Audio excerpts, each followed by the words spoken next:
નમસ્કાર, આપ જોઈ રહ્યા છો જેકેએસ ન્યૂઝ ગુજરાતી. વાત કરીએ તો મેઘરજમાં મોતની સવારીનો વિડીયો વાયરલ થયો છે. ચૂંટણીને લઈને સરહદી વિસ્તારમાં વાહનોને સઘન ચેકિંગ સામે નિશાન. લોકસભા ચૂંટણીને લઈને કોઈ પ્રતિબંધ વસ્તુ રાજ્યમાં ન ઘૂસે તે માટે મેઘરજ તાલુકાની આંતરરાજ્ય સરહદો પર સઘન સુરક્ષાનો તંત્રનો દાવોમાં કેટલો દમ.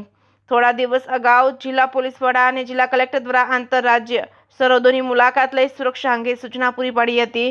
જિલ્લા પોલીસ વડા અને કલેક્ટરના સૂચનોને ઘોળીને પી જવાના હોય તેવો ઘાટ સર્જાયો છે. મેઘરજ નગરમાં સવારથી સાંજ સુધી સરહદી વિસ્તારમાંથી પ્રવેશ કરતા વાહનોની અવરજવર. વાહનોની છત પર બેસાડી આ વાહનો પોલીસની સુરક્ષાનો ઘેરો હોવા છતાં સરહદી વિસ્તારમાંથી કેવી રીતે પ્રવેશી શકે છે તે એક મોટો પ્રશ્ન ઊભો થઈ રહ્યો છે. જેકેએસ ન્યૂઝ ગુજરાતી સાથે મયુર પોકાર, માલપુર.